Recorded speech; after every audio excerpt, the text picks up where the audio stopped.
Villupuram GRB தெருவில் அங்கே வசிக்கிற மக்கள் சேர்ந்து வைத்த புரட்சியாளர் அம்பேத்கருடைய திருவுருவச் சிலை அதிகாலை 3 மணி அளவில் காவல்துறையினரால் அகற்றப்பட்டிருக்கிறது. இது வேதனையும் அதிர்ச்சியும் அளிக்கிறது. நேற்று எங்கள் தலைவர் திருமாவளவன் அவர்கள் இங்கே வருகை தந்தார். அவரை இந்த சிலையை திறக்குமாறு இங்கே இருக்கிற மக்கள் அழைப்பு விடுத்தார்கள். ஆனால் காவல்துறையினரிடம் உரிய அனுமதி பெறுவதற்கு முன்பாக நான் திறப்பது சரியாக இருக்காது என்று அவர்களை சமாதானப்படுத்திவிட்டு காவல்துறை அதிகாரிகளிடத்திலே உயர் அதிகாரிகளிடத்திலே எங்கள் தலைவர் தொலைபேசி மூலமாக பேசினார்கள்.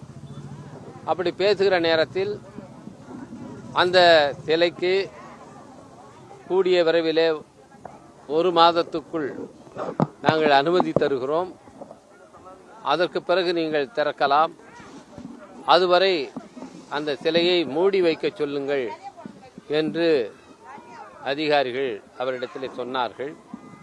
அதன் அடிப்படையில் எங்கள் தலைவரும் இங்கே இருக்கிற மக்களுக்கு குறிப்பாக இந்த சிலை வைப்பதில்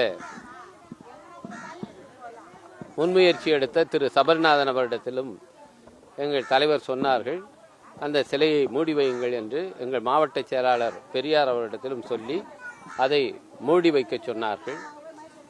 அந்த அடிப்படையில் அந்த சிலை மூடி வைக்கப்பட்டது.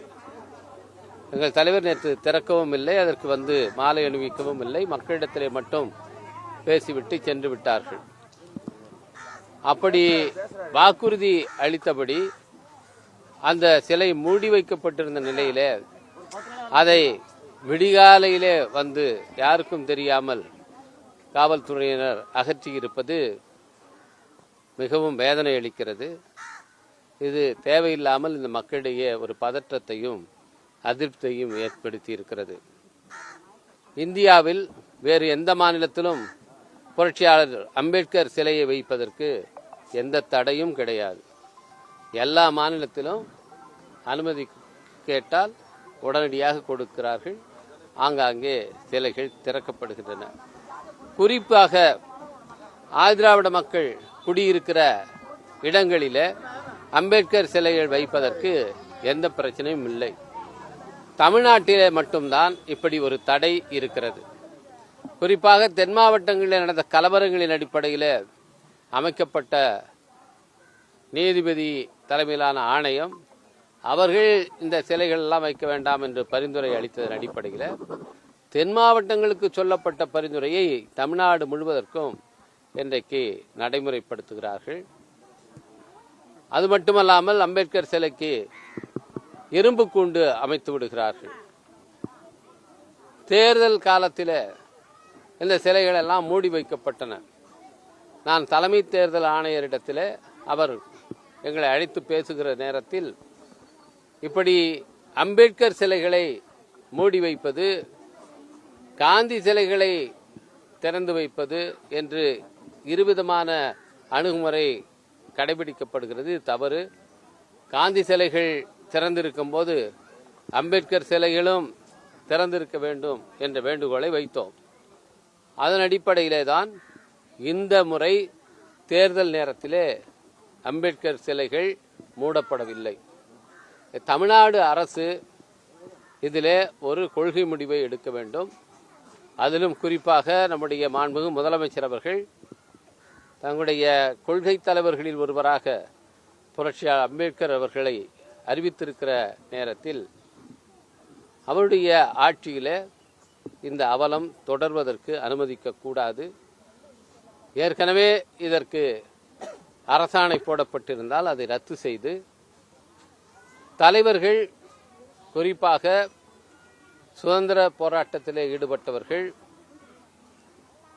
இந்த நாட்டின் வளர்ச்சிக்காக முன்னேற்றத்துக்காக பாடுபட்டவர்கள், அத்தகைய தலைவர்களுடைய சிலைகளை அமைப்பதற்கு இருக்கிற தடைகளை விலக்க வேண்டும் என்று விடுதலை சிறுத்தைகள் கட்சியின் சார்பிலே நாங்கள் மாண்புமிகு முதலமைச்சர் அவர்களை வலியுறுத்தி கேட்டுக்கொள்கிறோம். இதை நேரடியாகவும் எங்கள் தலைவர் முதலமைச்சரை சந்தித்து வலியுறுத்த இருக்கின்றார்கள். கடந்த திமுக ஆட்சி காலத்தில் இந்த மாதிரி கட்டுப்பாடுகள் உங்களுக்கு இருந்ததா சார்? அம்பேத்கர் சிலை வைப்பதில் இந்த சிரமம் உங்களுக்கு இருந்ததா? திமுக ஆட்சி காலத்திலே இந்த தடைகள் இருந்தன. அதற்கு நீதிமன்ற தீர்ப்பை அவர்கள் காரணமாக சொன்னார்கள். நீதிமன்ற தீர்ப்பு ஒரு பக்கம் இருந்தாலும் அதை நடைமுறைப்படுத்துவதிலே காவல்துறையினர் பாகுபாடோடு நடந்து கொள்வார்கள். மற்ற தலைவர்களுடைய சிலைகளை வைப்பதிலே இந்த அளவுக்கு தடை விதிக்க மாட்டார்கள். அம்பேத்கர் சிலை என்றால் மட்டும் இப்படி தடை விதிப்பார்கள். இது போன ஆட்சியிலும் இருந்தது. அந்த துயரம் நாங்கள் பலமுறை கடந்த ஆட்சியின் போது மாண்பு முதலமைச்சராக இருந்த திரு மு.க. ஸ்டாலின் அவர்களிடத்திலும் நாங்கள் வலியுறுத்தி இருக்கிறோம். ஆனாலும் அது நீக்கப்படவில்லை. கூண்டுகள் அகற்றப்பட வேண்டும் என்று எங்களுடைய சட்டமன்ற உறுப்பினர் திரு சிந்தனை செல்வன் அவர்கள் சட்டமன்றத்திலேயே பேசியிருக்கின்றார். அப்படியெல்லாம் வலியுறுத்தியும் கூட அதை கடந்த ஆட்சியிலே அவர்கள் செய்யவில்லை. இந்த ஆட்சியிலே அந்த நிலை நீடிக்கக்கூடாது, இதை மாற்ற வேண்டும் என்பதுதான் எங்களுடைய வேண்டுகோள். காவல்துறையினர் இப்படியே ஆட்சியில் இருக்கிறவர்கள் கண்டு காணாமல் விட்டுவிட்டால் காவல்துறையினர் வழக்கம் போல தங்களுடைய பாகுபாடான அணுகுமுறையை தொடர்வார்கள். நேற்று கூட எங்கள் தலைவர் காவல்துறை உயர் அதிகாரியிடத்தில் பேசுகின்றார். இரவு 1 மணிக்கு பேசுகிறார். அப்படி பேசுகிற நேரத்திலே அவர்கள் நாங்கள் கூப்பிட்டு அதிகாரியிடத்தில் சொல்லிவிட்டோம், அவர்கள் சிலையை அகற்ற மாட்டார்கள், ஆனால் நீங்கள் சிலையை மூடி வைக்க வேண்டும், மூடி கட்டி வையுங்கள் என்று சொல்லுகிறார்கள். அதன் அடிப்படையில் எங்கள் தலைவரும் இங்கே கூப்பிட்டு எங்களுடைய மாவட்ட செயலாளருக்கு அந்த தகவலை சொல்லி அந்த சிலை மூடி வைக்கப்பட்டது. அப்படி உயர் அதிகாரிகள் ஒரு வாக்குறுதி அளித்து அதற்கு பிறகு கீழே இருக்கிற அதிகாரிகள் அதற்கு மாறாக ஒரு நடைமுறையை செய்கிறார்கள் என்றால் காவல்துறையினிடத்திலே 2 விதமான அணுகுமுறை இருக்கிறதா என்ற கேள்விதான் எழுகிறது. இப்படியான அணுகுமுறை ஆட்சியாளர்களுக்கு அவப்பெயரை கொண்டு வந்து சேர்க்கும். கடந்த ஆட்சியின் போதும் இப்படித்தான் ஆட்சியில் இருந்தவர்களுக்கு காவல்துறையினரினுடைய இந்த பாகுபாடான அணுகுமுறை அவப்பெயரை கொண்டு வந்து சேர்த்தது. அப்படி இந்த ஆட்சியிலும் அவப்பெயர் வரக்கூடாது என்ற நல்லெண்ணத்தோடு நாங்கள் இதை சொல்லுகிறோம். மாண்பு முதலமைச்சர் அவர்கள் இந்த விவகாரத்தில் இது ஒரு சிறிய விஷயம் என்றாலும் இதில் தலையிட்டு உடனடியாக ஒரு கொள்கை முடிவெடுத்து இதற்கு தீர்வு காண வேண்டும் என்று கேட்டுக்கொள்கிறோம். ஜிஆர்பி தெரு இங்கே இருக்கிற மக்களுக்கு தெரியும், ஆதிதிராவிட மக்கள் வசிக்கிற ஒரு தெரு.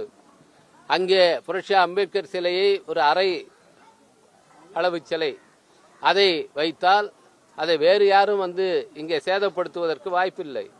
அந்த மக்கள் புரட்சி அம்பேத்கரை ஒரு தெய்வமாக கருதுகிறார்கள்.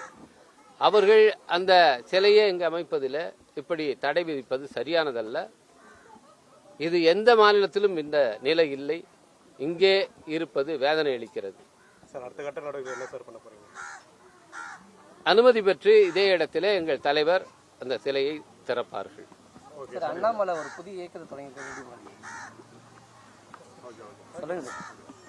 அண்ணாமலை அவர்கள் துவங்கி இருக்கிற இயக்கம் அது பாஜகவுடைய தலைவர்களுடைய ஆசீர்வாதத்தோடு அனுமதியோடு துவக்கப்பட்டிருக்கிறது என்பதை ஊடகங்களிலே தெரிவிக்கிறார்கள். அதற்கு முன்பாக அவர் போய் பாஜக தலைவரை சந்திக்கிறார், உள்துறை அமைச்சரை சந்திக்கிறார். அவருடைய ஆசீர்வாதத்தை பெற்றுதான் இந்த இயக்கத்தை துவக்குகிறார். ஏற்கனவே பாஜக என்ற பெயரிலே இருந்து பிரதமரும் உள்துறை அமைச்சரும் வந்து பிரச்சாரம் செய்த ஒரு இடத்தில்தான் அவர்கள் வெற்றி பெற முடிந்தது. இப்பொழுது வேறு பெயரிலே ஒரு கட்சியை துவக்கி அதுக்கு பிராண்டை மாற்றி அண்ணாமலை அவர்களை இறக்கி விடுவதால் பாஜக அது விரும்புகிற ஒரு தாக்கத்தை இங்கு ஏற்படுத்த முடியும் என்று நான் நம்பவில்லை. இன்றைக்கு டெல்லியிலே ஒரு பெரிய ஒரு புரட்சி என்று சொல்லக்கூடிய அளவுக்கு இளைஞர்கள் எழுந்து காக்ரோச் ஜனதா பார்ட்டி என்கிற பெயரில் இன்றைக்கு கல்வி அமைச்சரை பதவி நீக்கம் செய்ய வேண்டும் என்று கோரி ஆர்ப்பாட்டம் நடத்தி கொண்டிருக்கிறார்கள்.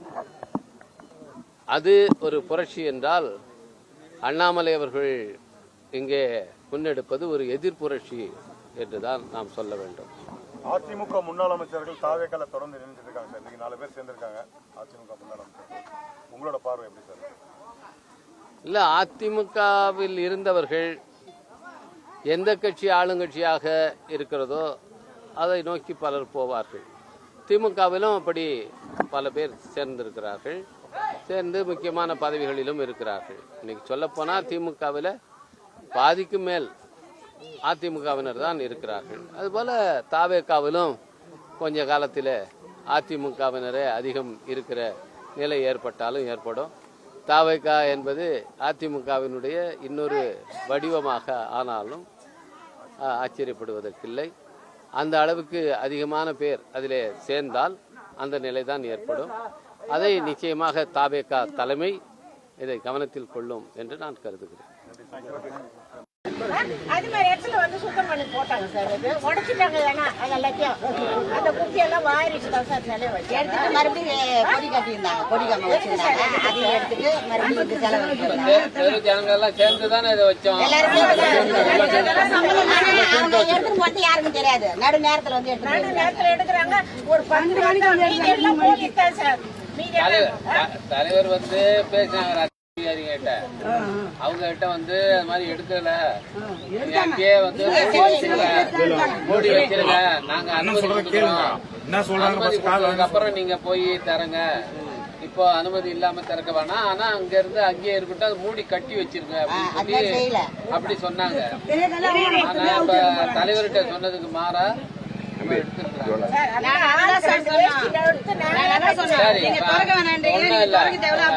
சொல்லிருக்காங்க அனுமதி கொடுக்கறோம்னு சொல்லி அனுமதி கொடுத்ததும் கொண்டாந்து நம்ம அதே மாதிரி தலைவரை வச்சு திறக்கணும்.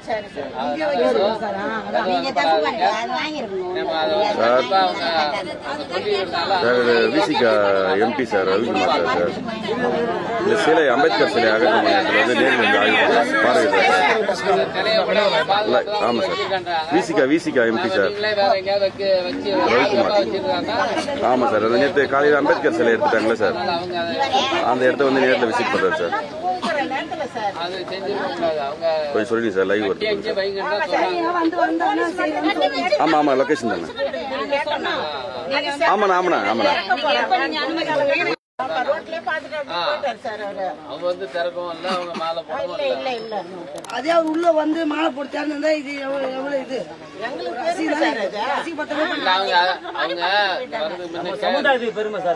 அவங்க போலீஸ் அதிகாரி என்ன சொன்னாங்கன்னா, அனுமதி பெறாம நீங்க போய் திறக்க வேணாம், ஒரு தலைவராக இருந்துட்டு நாங்களே அனுமதி கொடுக்குறோம், அது 5 இடத்துல மூடி வைக்கிறது அனுமதி கொடுத்தது ஒரு மாதத்துல அனுமதி கொடுக்குறோம்னு சொன்னாங்க.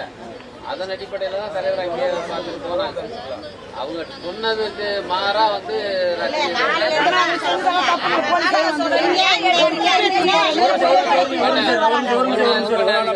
இதே இடத்துல அனுமதி பெற்று தலைவரை வந்து திறப்பாங்க. அதனால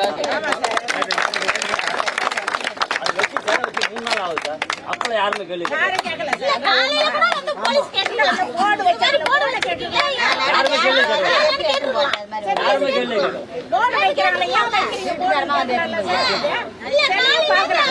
மட்டும் வந்து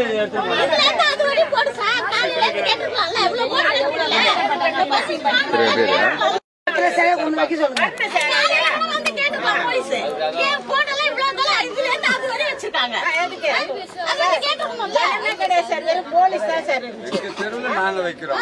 இந்த எதிர்ப்பு ஊர் தெருவு